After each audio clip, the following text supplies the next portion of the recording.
What's up YouTube? Matt with Matt Builds coming at you again with another video. So the next two sections of this video, I wasn't really happy with the way they turned out. Pretty much they ended up being just long time lapses. So I'm gonna kind of tie both of those videos into one and also give you a sneak peek as to what's coming next. So I've been out here on the property trying to get some of the land cleared up. Got piles all behind me. So yesterday I went looking around trying to find a four-wheeler, and for what they're wanting for 15-20-year-old four-wheelers, a couple $1,000s more, I can get a brand new one. So I'm not doing that. Well, I have an old Husqvarna riding mower, and the next series of videos we're going to be turning that old Husqvarna riding mower into a hillbilly yard tractor. So, not really sure how this is going to go. I picked up a new battery yesterday.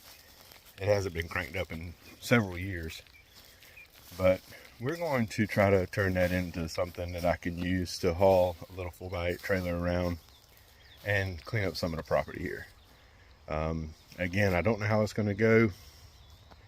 We're just going to see what we can do with it and make some videos about it and have fun doing it.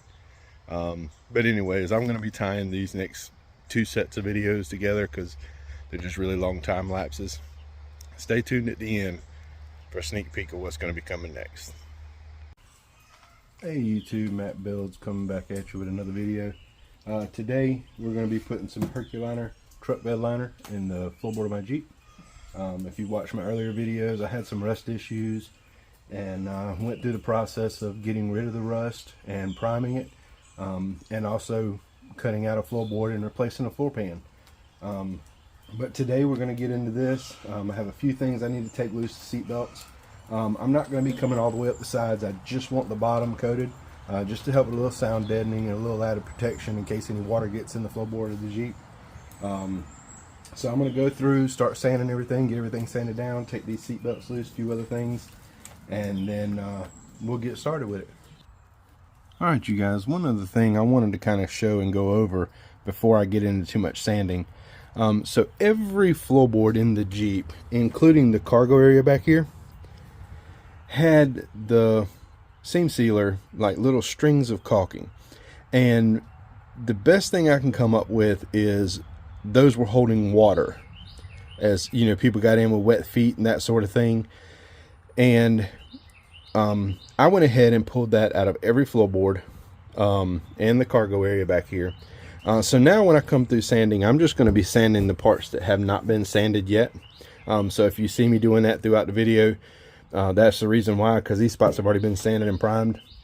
But I wanted to get rid of that so that I didn't have any future problems. The back was perfect, the cargo area was perfect, but just those two fronts, and I'm assuming that's because most of the time people are riding in the front. But I just wanted to go over that and show why I wasn't sanding the whole thing. You know, if you saw me just sanding in spots, that's why. It's because the other parts have already been sanded.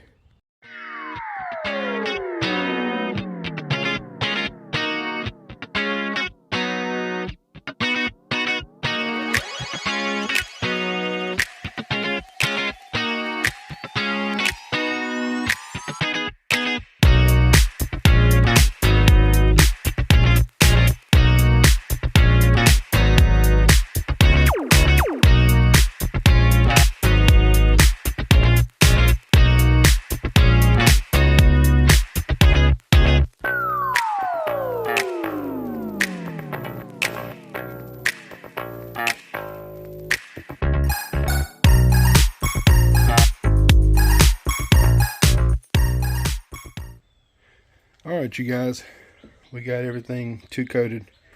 Turned out really nice. I'll walk around and show you up front on the driver's floor pan and everything again, but it turned out really nice.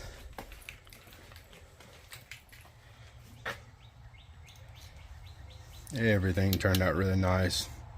I'll walk up here and show you the floor pan.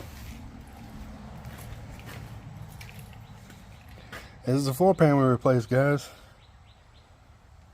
It's looking really good. So the next step is going to be putting the interior back in and actually being able to take it for a ride.